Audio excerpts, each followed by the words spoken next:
Hello, my friends. This is Beth, your instructor, and I'd like to spend a few minutes right now helping you choose a columnist that you'd like to follow for the next 10 weeks of this course.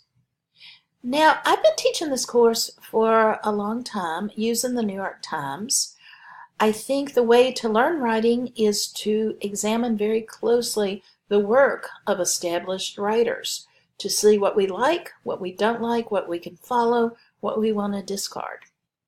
It's been a little bit difficult in the last several months because the columnists in the New York Times, actually in every paper, probably all over the world, they've been dealing a lot with the current United States administration. Unfortunately, it seemed to divide us as a people. So what I want to do is to assure you that if you're not wanting to deal with politics, you do not have to in this course. Can I repeat that? You do not have to deal with political columns. You can, of course. There are many of them.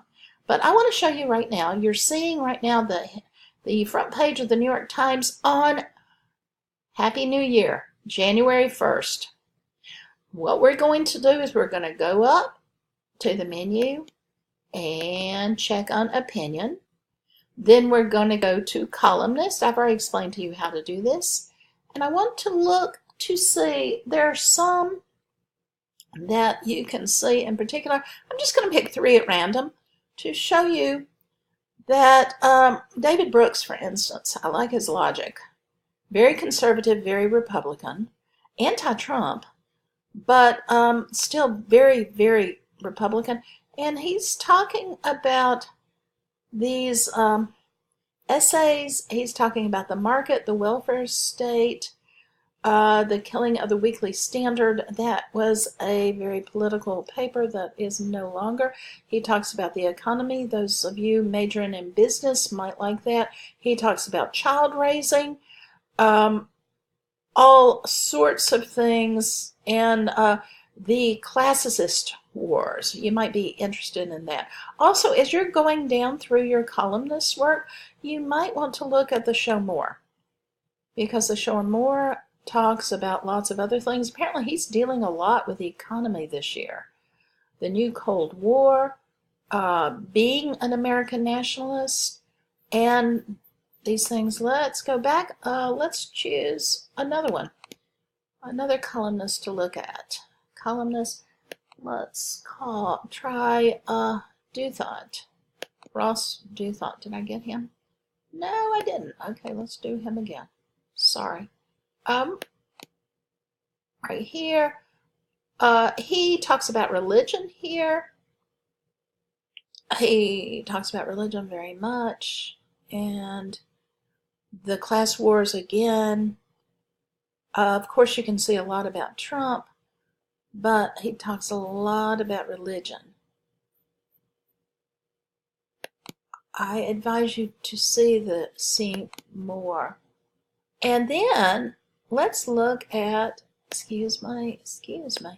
Let's look at Nicholas Kristof. You know, he's an Oregon boy. And here he's doing with religion. He's very much interested in the Middle East. He's very much interested in children's issues. And you might want to look at this. He invites university students to enter a contest for a reporting trip next year. You might want to look at that to see exactly what he's talking about. He talks about immigration. He is the child of an immigrant. And there again, I invite you to see the Show More, because then you see he talks about gun control. He also talks a lot, many of these do, about college admissions. You might be interested in that.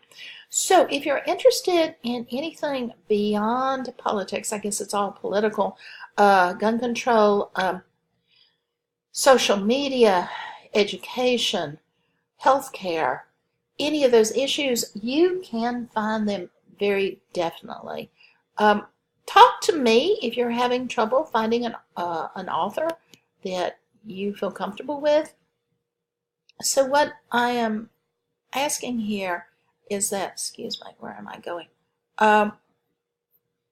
You don't need to just here.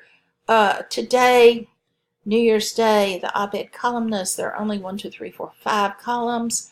Of those, 3 of them are about the current administration, and 2 are about climate change. You are not limited to those topics. I invite you to go back up to the top to the columnist and play with them. You've got 15 people to play with. And if you have trouble finding one, like I said, get in touch with me. I can find you something.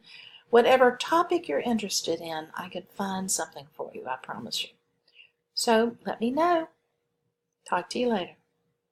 No.